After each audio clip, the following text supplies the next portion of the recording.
le bras qui tremble. Comme j'ai fait un... Dès votre interpellation, les policiers et la presse vous surnomment les papis braqueurs. Bah, moi, je trouve que c'est vrai. On est tous des grands-pères. Et... Vous avez tous un casier. On a tous un casier, on est tous plus ou moins mouillés dans les braquages. Donc, oui, c'est vrai, papy braqueur. Yonis Abbas est l'un des accusés du vol à main armée commis contre Kim Kardashian à Paris en 2016. À cette époque, après avoir passé 2 décennies de sa vie en prison, notamment pour braquage, il est libre depuis 10 ans.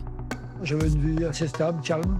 J'ai des problèmes de santé, donc j'essayais de garder une petite forme. Je suis un jeune retraité qui a du mal à boucler ses fins de mois, qui est obligé de compter. Et ça me perturbe. J'ai pas trop l'habitude de compter. Et arrive une information, une proposition plutôt, qui me permet d'envisager l'avenir sous un meilleur jour. C'est d'améliorer mes fins de mois en faisant un gros coup, qui serait le dernier. Et en fait, c'est vraiment le dernier. Et donc, on me raconte cette histoire, qu'il y a un diamant qui se balade, qui n'est pas protégé, qui fait 20 carats. À l'époque, je ne connaissais pas le montant, je ne savais pas qu'il faisait 4 millions de dollars. Et donc, c'est vrai qu'un diamant de 20 carats, ou 19 et quelques, sans protection, c'était tentant. Vous savez à l'époque à qui il va falloir le voler? Pas du tout. Je sais que c'est une personne certainement aisée, mais je ne sais pas de qui il s'agit. Après, on m'explique que c'est la femme d'un rappeur. Bon, je ne connaissais pas de femme de rappeur célèbre, donc je ne me suis pas posé de questions. Je n'ai pas dit oui tout de suite, j'y ai réfléchi. Puis quand on m'a donné les détails, que ça se passerait la nuit à 2 h du matin, on se dit ouais, c'est possible, c'est réalisable, c'est réalisable. Et c'était réalisable. Yonis Abbas va comparaître à partir du 28 avril devant la cour d'assises de Paris, aux côtés de 11 complices présumés. Un fait divers planétaire, 6 millions d'euros de bijoux dérobés et un choc des mondes entre des papis braqueurs presque tous sexagénaires et Kim Kardashian, la star mondiale des réseaux sociaux. À l'époque des faits, elle est l'héroïne de sa propre émission de télé-réalité. Every lap is louder. He really needs me and I have to get him. It's a for the family.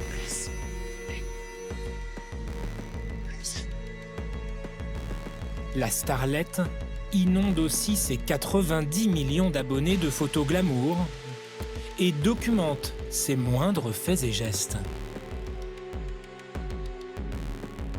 Je me suis coiffée et maquillée toute seule. Rare moment de fierté. Sur Internet, elle pousse le récit de sa propre vie jusqu'à y exhiber sa richesse, comme cette bague de fiançailles à 4 millions de dollars.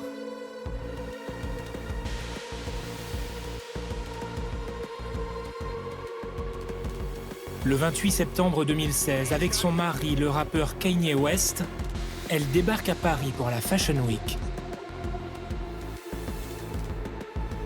Elle séjourne dans cette suite du No Address, un hôtel de luxe très discret au cœur de la capitale.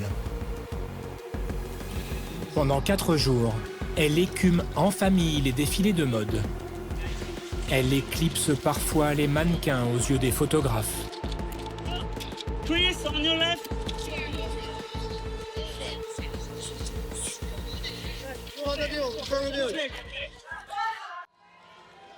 Ce séjour, elle le raconte presque heure par heure sur ses réseaux.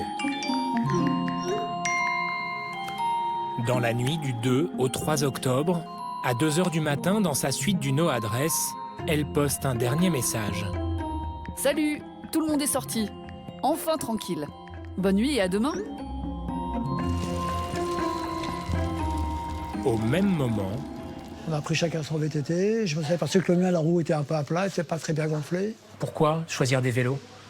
Parce que dans la rue, la nuit, on ne pouvait pas se garer en double pied, on ne pouvait pas laisser une voiture volée, plaquée dans la rue, on ne pouvait pas la rentrer à l'intérieur, on ne pouvait pas la laisser dehors. À cause des rondes de nuit, on aurait pu, la véhicule aurait été remarquée. Les caméras de vidéosurveillance immortalisent ces 3 cyclistes et 2 piétons, tous vêtus de gilets jaunes, qui se suivent dans la nuit parisienne. Il y en a un qui a pris la tête au milieu, moi j'étais le dernier. On s'est habillés, cagoule, caouet, casquette de police. Un a frappé à la porte en disant « Police, police, police ». C'est le concierge. Il dit « Oui, oui, j'arrive, il est arrivé tout paniqué. C'est pour la il a crié. Il dit, oui, dépêchez-vous. Alors il nous a ouvert. Moi je suis resté en bas pour couvrir les éventuelles arrivées de clients. Et eux sont montés à l'étage. Quand est-ce que le concierge comprend que ce ne sont pas des policiers? Quand il le malmène, quand il le neutralise, et il va servir de clé humaine en quelque sorte. On va lui demander où est la suite de la femme du rappeur. Il va donc s'exécuter, puisqu'il est menacé d'une arme. Il va servir d'interprète entre, d'un côté, les cris de Kim Kardashian, face à d'autres cris plus colériques de personnes qui viennent exécuter un plan. Sous la menace, Kim Kardashian désigne le coffre qui contient ses bijoux. En une dizaine de minutes, les braqueurs raflent pour plus de 6 millions d'euros de bijoux, dont la bague à 4 millions. La victime est abandonnée, ligotée dans la salle de bain. On a retiré nos affaires policières pour se mettre en civil, on remettre les gilets. Et là, c'est là qu'on m'a donné un sac. Donc je l'ai attrapé et une sangle qui dépassait, j'arrivais pas à le fermer. Donc je me suis dit, bon tant pis, pars comme ça, tu peux pas rester plus longtemps, il faut partir. Là encore, une caméra de vidéosurveillance filme les braqueurs. Yonis Abbas, avec son sac sur le guidon, est un peu à la traîne. J'ai commencé à pédaler et là je vois une voiture de police arriver. Je me concentrais sur le sac. Quand j'ai vu la voiture de police, je me suis dit, ah ça y est, c'est mort, je suis foutu. J'ai dit, ça y est, plus rien à espérer. Mais j'ai essayé de rester naturel. J'ai pas paniqué. Et quand ils sont arrivés à ma hauteur, j'ai fait ça. J'ai cru qu'ils m'avaient fait signe, je leur ai fait signe comme ça. J'ai continué. Et ils m'ont rien demandé. Ils n'avaient pas encore été appelés pour le... Non, ils savaient pas, ils connaissaient, ils n'étaient pas au courant de dire. Moi, je pensais qu'ils étaient déjà au courant, ils n'étaient pas au courant. Donc, j'ai pas très à l'aise, j'ai continué sur le trottoir à pédaler. Et je me suis un peu déconcentré sur le sac. Et c'est là que le sac a glissé, il s'est pris dans la roue avant, mais j'étais plus à leur vue, ils me voyaient plus. Et là, j'ai fait un roulé-boulé, je suis tombé sur... comme si on freine du frein avant avec le vélo, la roue avant s'est bloquée, et je suis parti en avant. Bon, j'ai ramassé, et que je vois par terre, je vois des bijoux. Après avoir ramassé son butin, Yonis Abbas repart finalement à pied, en poussant son vélo. Derrière lui, un complice vérifie qu'il n'a rien oublié dans le caniveau. Le lendemain, une riveraine y découvrira tout de même cette croix sertie de diamants d'une valeur de 29 000 €. Un bijou qui sera remis à la police. Quelques minutes après le départ des braqueurs, Kim Kardashian parvient à se libérer de ses liens et prévient les secours, ainsi que Kanye West, qui interrompt brutalement le concert qu'il donne à New York. Désolé, urgence familiale, je dois arrêter le concert.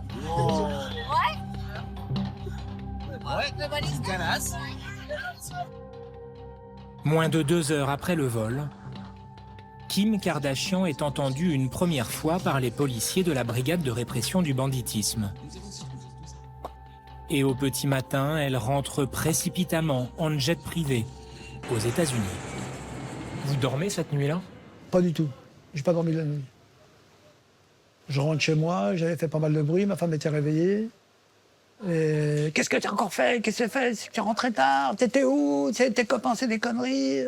Puis à ce moment-là, on allume la télévision, les infos, BFM TV, on entend un célèbre mannequin s'est fait voler ses bijoux cette nuit. Et là, elle me dit, c'est toi, ça. Je fais, mais non, ça va pas dans ces trucs-là. Et c'est vrai que ça m'a mis mal à l'aise, très mal à l'aise. Donc, il y a moitié cru, mais connaissant mon passé, elle m'a montré du doigt. Et lorsque vous découvrez l'ampleur de l'affaire et le portrait de votre victime... Ah ben, je me dis, c'est cuit. L'enquête sur ce braquage en plein cœur d'un Paris encore en état d'urgence après les attentats de 2015 est tout de suite classée ultra sensible. Et les policiers vont vite progresser. Les braqueurs ont laissé derrière eux de nombreux indices, jusque dans la chambre de la starlette. Des rouleaux de rubans adhésifs et des liens sont notamment retrouvés. 5 ADN masculins sont prélevés. L'un d'eux tilte tout de suite au fichier. Omar Haït Kedash, 60 ans, surnom Le Vieux, déjà condamné pour braquage et trafic de stupéfiants. Grâce à un important travail de téléphonie et à des surveillances de terrain, les policiers retrouvent la trace du Vieux. À force de filature et d'écoute, à peine 2 mois après le vol à main armée, les enquêteurs identifient un à un les autres braqueurs présumés, tous déjà bien connus de la justice. Pierre Bouyaner, dit le Gros, 72 ans. C'est lui qui aurait cherché dans le caniveau après la chute de Younis Abbas. Didier Dubreuc, alias Yeux Bleus, 61 ans. Il aurait accompagné Omar Haït Kedash dans la chambre de Kim Kardashian. Younis Abbas, un des seuls à ne pas avoir de surnom. Marceau Baumgertner, dit Nez Râpé, 64 ans, un reseller spécialiste de la revente de bijoux volés. 3 mois après le braquage, une dizaine de suspects est interpellée. Seuls 2 d'entre eux reconnaissent immédiatement les faits. Omar, le cerveau présumé, ainsi que Younis Abbas. Son ADN correspond à l'une des traces jusqu'alors inconnues découvertes dans le hall de l'hôtel. À partir du moment où il y a l'ADN, je vais discuter de quoi? Ça veut dire que j'étais là. Comment je peux expliquer que mon ADN était là, était sur le concierge? Certains braqueurs parfois disent « j'ai dû toucher ce gant un jour ». Oui, je l'ai déjà fait, ça sert à rien. Ça sert à rien. Vous êtes condamné quand même. On vous condamne peut-être même plus durement parce que vous vous entêtez dans le mensonge. Ça sert à rien. Quand ils ont, même Omar l'a très bien compris, Omar s'est tu, quand il a vu qu'il y avait son ADN, il a compris qu'il fallait mieux s'expliquer. Sur les 12 suspects, un seul a moins de 30 ans. Pour les enquêteurs, Gary Madar, 27 ans, le seul aussi à être totalement inconnu de la justice, serait l'informateur des braqueurs. Son frère, Michael, co-dirigeait la société de conciergerie de luxe, assurant le transport de Kim Kardashian lors de ses venues en France. Selon la police, Gary, qui a lui-même accueilli la starlette à plusieurs reprises à l'aéroport, aurait demandé de manière inhabituelle des informations à son frère sur les déplacements de celle-ci pendant son séjour parisien. Autre élément à charge, Gary travaillait dans ce bar, fréquenté par plusieurs suspects de la bande.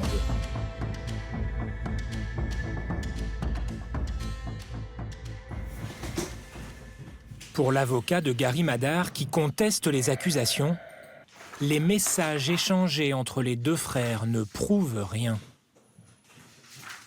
Nous avons, grâce au téléphone de Gary Madar, qui n'avait rien effacé alors qu'il a été arrêté 3 mois après le braquage, toute la conversation et tous les échanges avec son frère. Donc je peux vous dire, les yeux dans les yeux, que ces échanges WhatsApp qui prennent 10 pages du dossier ne contiennent pas la preuve d'une transmission par Michael Madar, chauffeur de Kim Kardashian, à son frère Gary Madar, d'une information qui permettait le braquage de Madame Kardashian dans la nuit du 2 au 3 octobre à 2h50 du matin. Ça n'existe pas. Selon l'avocat, les braqueurs n'avaient de toute façon, pour faire leur coup, besoin d'aucun informateur. Nous savons des déclarations, notamment de M. Younis Abbas, que les braqueurs, outre le fait qu'ils avaient trouvé sur Internet tous les éléments nécessaires à l'organisation d'un braquage, y compris les plans de l'hôtel, et puis évidemment le programme de Madame Kardashian, dont nous savons, et nous avons les derniers messages envoyés sur Internet, où elle embrasse ses followers sur les réseaux. Donc si vous voulez, l'information selon laquelle elle est seule dans sa chambre, c'est Madame Kardashian qui la donne elle-même, puisque sa vie privée est publique. Son agression, c'est d'ailleurs dans sa propre émission de télé-réalité que Kim Kardashian va l'évoquer pour la première fois. Kim Kardashian robbed at gunpoint. They're gonna shoot me in the back. There's no way out. Every story you've heard is bigger than you know. We're so close, we feel each other's pain. It makes me so upset to think about it. Elle aura ensuite l'occasion de détailler son traumatisme, sans caméra, devant la juge d'instruction française, venue spécialement à New York pour l'entendre. Je croyais que c'était des terroristes venus pour m'enlever. C'était une terreur totale. Je me souviens avoir fait une prière pour mon mari et mes enfants. Aucun objet n'a plus de valeur que le fait de rentrer chez soi et de retrouver sa famille. Les enquêteurs français ont pourtant tout fait pour répondre à cette question. Que sont devenus les bijoux de la Kardashian? La police a découvert que le cerveau et le reseller ont voyagé à plusieurs reprises à Anvers, en Belgique. Ici, transite près de 80% de la production mondiale de diamants. Pour 150 millions d'euros seraient vendus légalement chaque jour.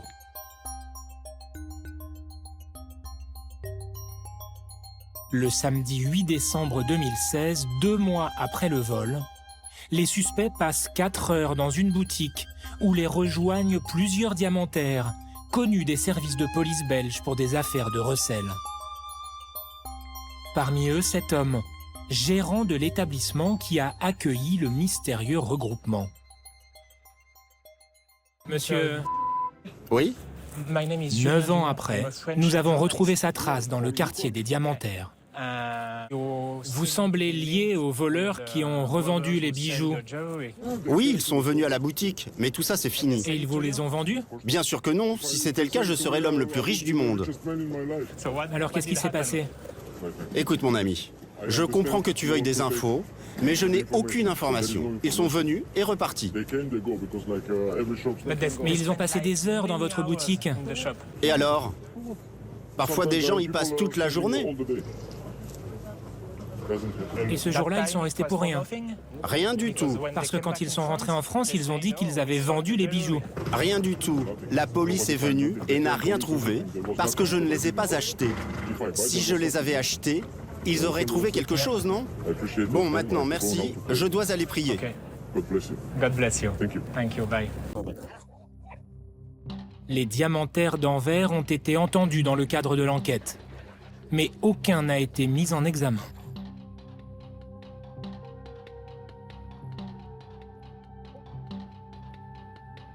À leur retour de Belgique, pourtant, les braqueurs s'agitent.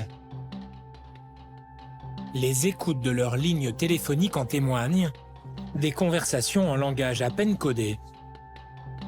Pour les cadeaux des enfants, prends le premier TGV, car je pourrais pas te les amener. C'est à la fin du bal qu'on paye les musiciens, et des fois, les musiciens ils sont mal payés. Et vous avez touché combien? 70 000 euros.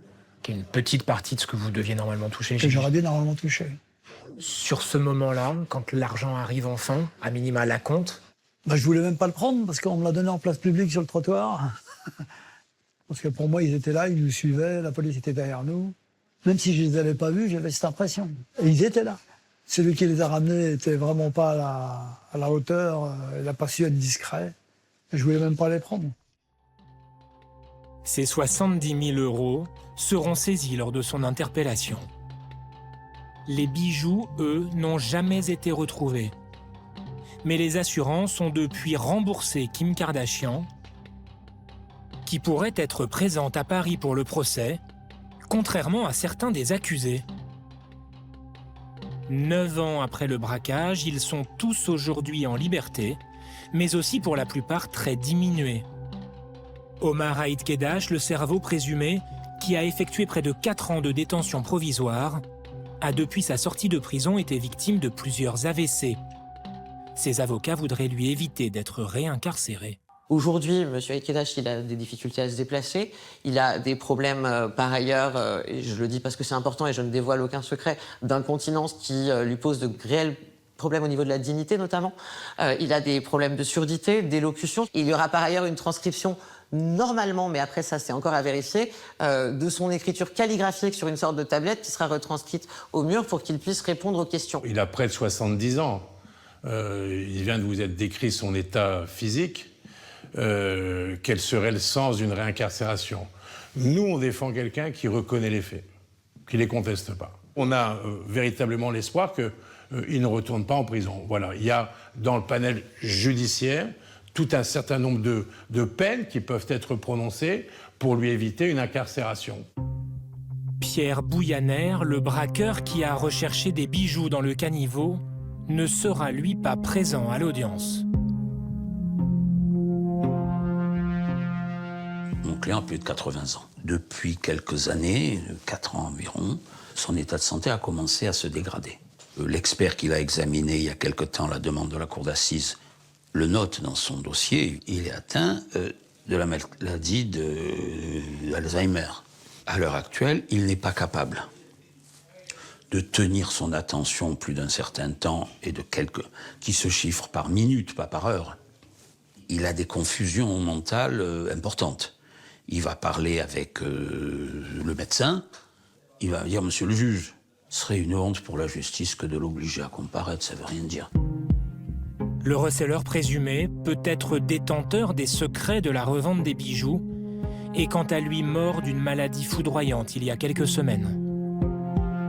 Face à des accusés dorénavant plus papis que braqueurs, les victimes ne veulent pas qu'on en oublie le choc ressenti à l'époque. D'après son avocat, le concierge de l'hôtel souffre toujours aujourd'hui d'un important syndrome post-traumatique. Lui, il n'a pas vu de papier braqueur. Il n'a pas vu la voix chaleureuse et vieillissante, apaisante du troisième âge. Il a vu des gens déterminés qui savaient ce qu'ils voulaient et qui l'ont menacé. Voilà ce qu'il a vu. Il faut évidemment peut-être au niveau de la peine les prendre en considération. De toute façon, qu'est-ce que vous voulez faire d'autre? Donc le temps a fait son œuvre, on en prend note, mais il ne faut pas décontextualiser. C'est important. Qu'est-ce qui a raté? C'est la science, l'ADN. Le monde a évolué avec l'ADN, mais nous, on a rétrogradé. Il y a 20 ans, 25 ans, ce genre d'affaires serait passé inaperçu. Il n'y aurait pas eu de suite. C'est votre côté papy braqueur? Oui, en retard d'une guerre. Vous risquez de retourner en prison? Oui, bien sûr. Vous encourez combien? Je crois que c'est 20 ans. J'essaie de ne pas y penser. Et puis comme toutes les autres, je les avalerai, je les ferai. J'essaie de profiter un peu de mes petits-enfants. J'aime bien les sortir, les balader, leur faire leur petite glace, de leur expliquer des petites choses de la vie de tous les jours. Je pense pas à la prison. Je sais que j'y retournerai, enfin, j'ai de grandes chances d'y retourner pour terminer cette affaire. Aujourd'hui, quand vous entendez le nom de Kim Kardashian, qu'est-ce qui vous vient en tête? Je la vois comme victime, c'est une victime. En tout cas, on n'avait rien contre elle personnellement. Comme dirait De Niro, c'est du business. C'est rien à voir avec toi, c'est du business. Cette dame, je regrette qu'on lui ait fait peur, qu'elle ait eu peur comme elle a eu peur, parce que je doute que du côté de la victime, c'est pas facile. Je regrette ce qui s'est passé. Kim Kardashian et les papy braqueurs. Verdict dans un mois.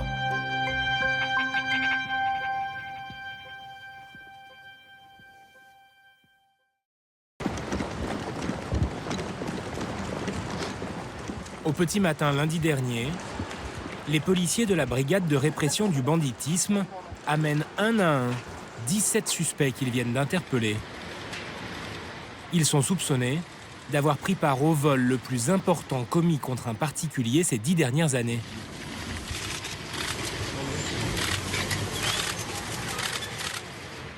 Dans ces sacs, de l'argent et des armes découverts en perquisition.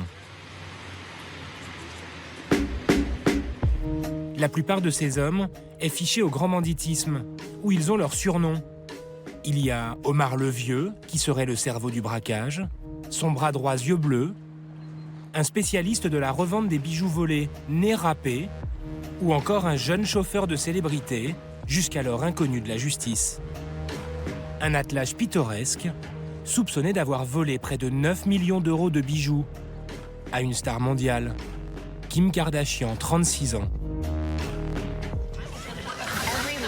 Ni actrice, ni chanteuse, juste la vedette d'une émission de télé-réalité américaine qui filme la vie de sa famille.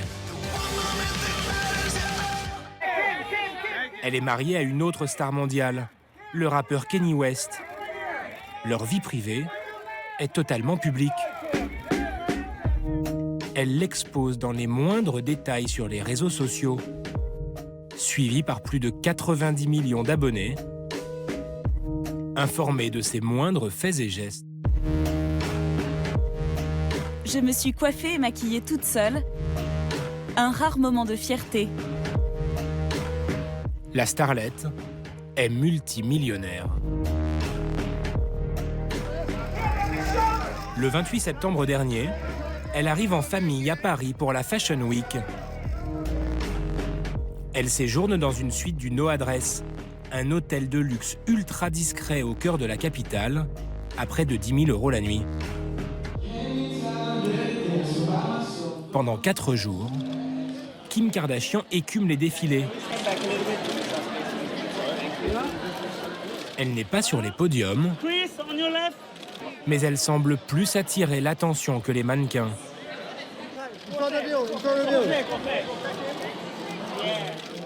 La nuit du dimanche 2 octobre, Kim Kardashian est seule dans sa suite. Son mari Kanye West est reparti aux États-Unis. Son garde du corps personnel escorte sa sœur dans une discothèque parisienne.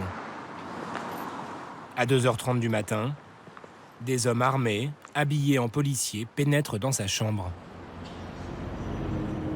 La starlette est ligotée, contrainte de donner ses bijoux, dont cette bague offerte par son mari, un diamant de 20 carats estimé à 4 millions d'euros. 30 minutes plus tard, les voleurs repartent avec un butin d'environ 9 millions d'euros. La starlette prévient les secours ainsi que Kanye West, qui interrompt brutalement le concert qu'il donne à New York. I'm sorry, there's a family emergency. I have to stop the show.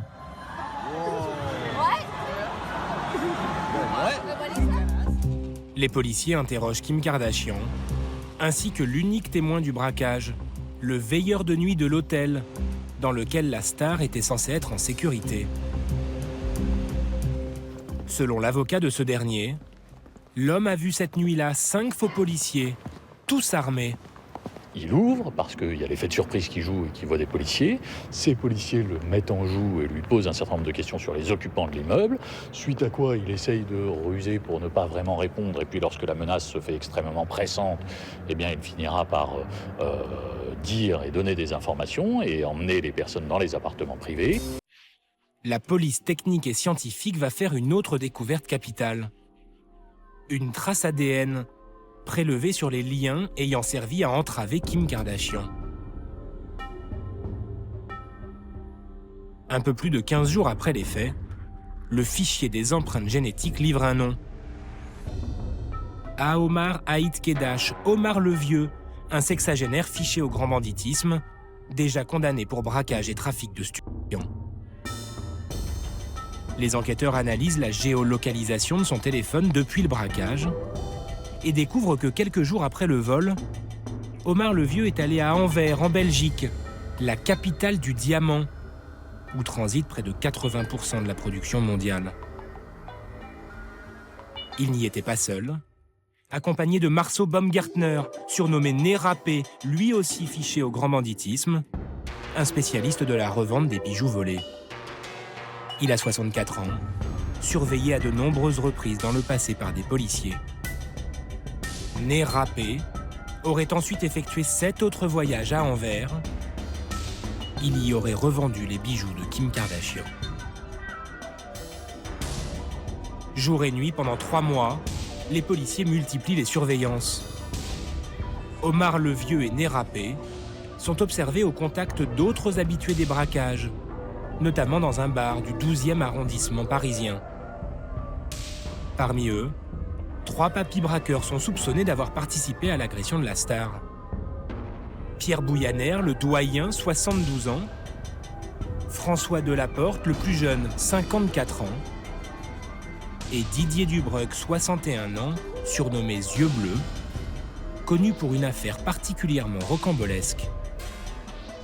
Il a été mêlé aux côtés d'un prince saoudien en 1999 à un trafic international de... Cet ensemble-là fait 50 kilos.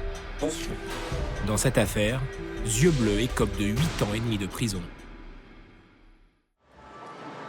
Lundi dernier, Omar le Vieux, né râpé, et plusieurs de leurs complices présumés sont placés en garde à vue à la brigade de répression du banditisme. Certains reconnaissent leur participation au vol. C'est le cas du cerveau présumé, Omar le Vieux, celui qui aurait recruté toute l'équipe. Pour son avocat, il n'aurait pas résisté à la tentation d'un coup facile et, selon lui, presque sans conséquence.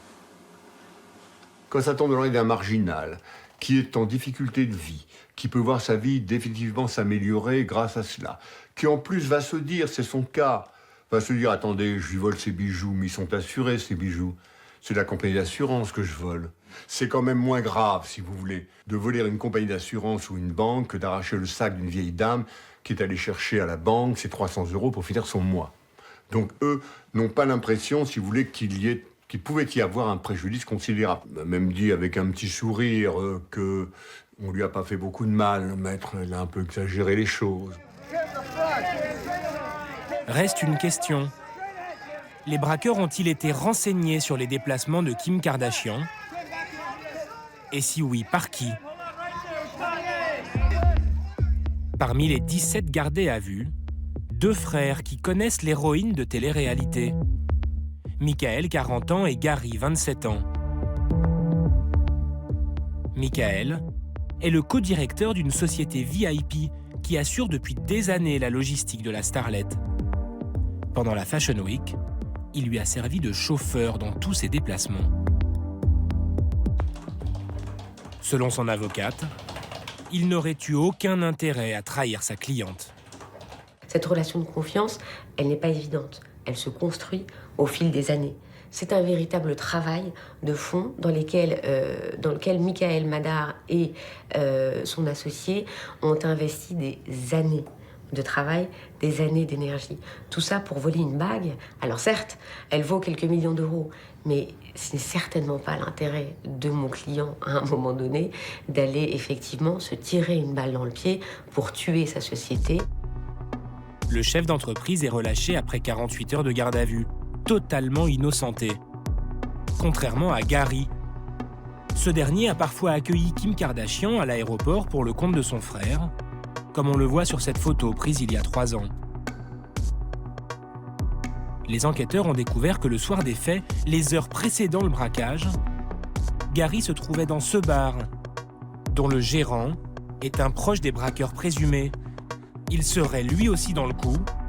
140 000 € en liquide ont été retrouvés chez lui. En plus, selon les policiers, Gary se serait montré très insistant auprès de son frère pour connaître les déplacements de Kim. Selon son avocat, la présence de Gary dans le bar est une coïncidence. Quant au contact avec son frère qui conduisait la star, il ne prouve rien. Effectivement, quand on regarde les échanges sur les soirées qui précèdent, entre les 2 frères, on constate qu'il y a des informations.